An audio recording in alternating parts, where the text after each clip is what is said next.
தஞ்சையில் அங்கீகாரம் இல்லாமல் நடைபெற்று வந்த சிபிஎஸ்இ பள்ளி மாணவர்கள் மாநில பாடத்திட்டத்தில் பொதுத் தேர்வை எழுத ஏற்பாடு செய்யப்பட்டுள்ளது.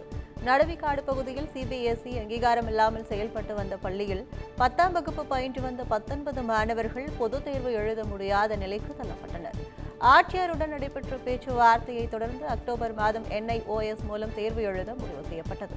மாணவர்களின் எதிர்காலத்தை கருத்தில் கொண்டு பெற்றோர்களின் கோரிக்கையை ஏற்று மாநில பாடத்திட்டத்தில் தேர்வு எழுத தற்போது மாவட்ட நிர்வாகம் சார்பில் ஏற்பாடு செய்யப்பட்டுள்ளது.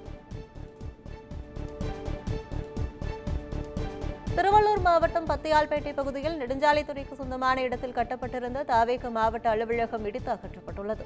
திருவள்ளூர் காக்கலூர் சிக்னல் அருகே பத்தியால்பேட்டை பகுதியில் நெடுஞ்சாலைத்துறைக்கு சொந்தமான இடத்தை ஆக்கிரமிப்பு செய்து கடைகள் வீடுகள் கட்டப்பட்டுள்ளன. மேலும் அந்த இடத்தில் தமிழக வெற்றிக் கழகத்தின் திருவள்ளூர் மேற்கு மாவட்ட இளைஞரணி சார்பில் தாவேக மாவட்ட அலுவலகம் செயல்பட்டு வந்துள்ளது. இந்நிலையில் ஆக்கிரமிப்பு கட்டடங்கள் மாவட்ட நிர்வாகம் சார்பில் இடித்து அகற்றப்பட்டது.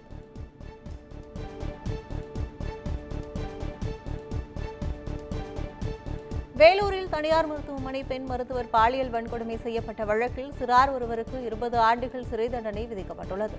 கடந்த 2022ஆம் ஆண்டு மார்ச் 16ஆம் தேதி வேலூரில் தனியார் மருத்துவமனையில் பணியாற்றி வந்த பெண் மருத்துவர் ஆட்டோவில் கடத்தி சென்று கூட்டு பாலியல் வன்கொடுமை செய்யப்பட்ட சம்பவம் பெரும் பரபரப்பை ஏற்படுத்தியது. இவ்வழக்கில் தொடர்புடைய 4 பேருக்கு ஏற்கனவே தலா 20 ஆண்டுகள் சிறை மற்றும் 25,000 அபராதம் விதிக்கப்பட்டது.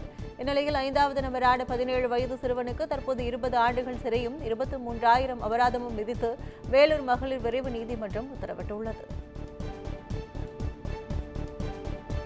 திருச்சி மாவட்டம் ஸ்ரீரங்கம் அருகே 6 வயது சிறுமிக்கு பாலியல் தொல்லை அளித்த வழக்கில் அரசு பள்ளி ஆசிரியர் கைது செய்யப்பட்டுள்ளார். போதாவூர் பகுதியில் உள்ள அரசு பள்ளியில் பணியாற்றும் ஆசிரியர் ஜெயராசூசைநாதன் என்பவர் அதே பள்ளியில் பயிலும் 2ஆம் வகுப்பு மாணவிக்கு பாலியல் தொல்லை அளித்ததாக கூறப்படுகிறது. இதுகுறித்து சிறுமியின் பெற்றோர் அளித்த புகாரின் பேரில் ஆசிரியர் ஜெயராஜை போக்சோ சட்டத்தின் கீழ் போலீசார் கைது செய்தனர்.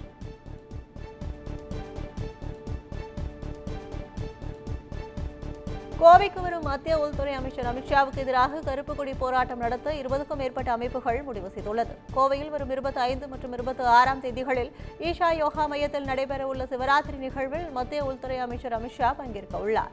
இதற்கு வருகை தரும் அமித்ஷாவுக்கு எதிராக கருப்பு கொடி போராட்டம் நடத்த இருப்பதாக பெரியாரிய கம்யூனிஸ்ட் உள்பட 20க்கும் மேற்பட்ட அமைப்புகள் தெரிவித்துள்ளன. சமீபத்தில் தாக்கல் செய்யப்பட்ட மத்திய பட்ஜெட்டில் தமிழ்நாடு புறக்கணிக்கப்பட்டது. தமிழ்நாட்டுக்கு கல்வி நிதியை நிறுத்தி வைத்துள்ளது மற்றும் அம்பேத்கர் குறித்த சர்ச்சை பேச்சுக்கு கண்டனம் தெரிவிக்கும் வகையில் கருப்பு கொடி போராட்டம் நடைபெறும் எனவும் கூறப்பட்டுள்ளது. புதுவண்ணாரப்பேட்டையில் வீட்டில் உறங்கிக் கொண்டிருந்த கூலி தொழிலாளி மர்மமான முறையில் மரணமடைந்தது குறித்து போலீசார் விசாரணை மேற்கொண்டுள்ளனர். வீரராகவன் தெருவில் வசித்து வந்த கோபிகிருஷ்ணன் என்பவர் தனியாக உறங்கிக் கொண்டிருந்த நிலையில் காலையில் உயிரிழந்து கிடந்துள்ளார். தகவலின் பேரில் புதுவண்ணாரப்பேட்டை போலீசார் உடலை கைப்பற்றி ஸ்டான்லி அரசு மருத்துவமனைக்கு பிரேத பரிசோதனைக்கு அனுப்பி வைத்தனர். முதல்கட்ட விசாரணையில் கோபிகிருஷ்ணன் மதுபோதையில் இருந்தது தெரியவந்துள்ளது.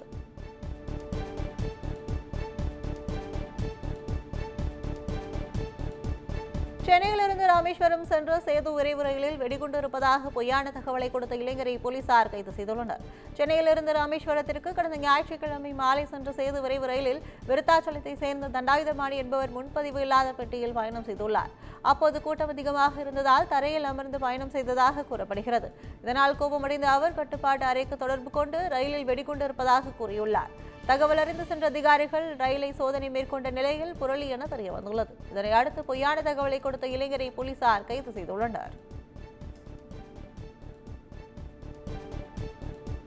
சென்னையில் காய்ச்சல் காரணமாக சிகிச்சையில் இருந்த சிறுவன் மூச்சு திணறி உயிரிழந்ததை அடுத்து உறவினர்கள் மருத்துவமனையை முற்றுகையிட்டதால் பரபரப்பு ஏற்பட்டது.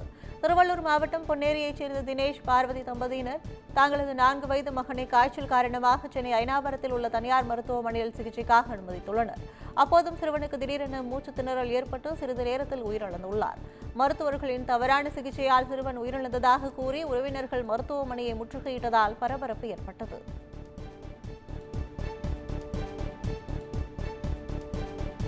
திண்டுக்கல் மாவட்டம் வத்தலக்குண்டு அருகே முன்விரோதம் காரணமாக 2 பேர் கட்டையால் அடித்து கொலை செய்யப்பட்ட சம்பவம் பரபரப்பை ஏற்படுத்தியுள்ளது. கொண்டம்பட்டி கிராமத்தைச் சேர்ந்த அழகுமலை மற்றும் அவரது உறவினர் மனோகர் கட்டிட தொழில் செய்து வருகின்றனர்.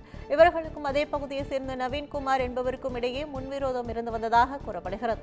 வத்தலக்குண்டு சாலையில் நின்று கொண்டிருந்த நவீன்குமார் வழியாக வந்த அழகுமலை மற்றும் மனோகரை கட்டையால் தாக்கி கொலை செய்துள்ளார். தகவல் அறிந்த போலீசார் நவீன்குமாரை கைது செய்தனர்.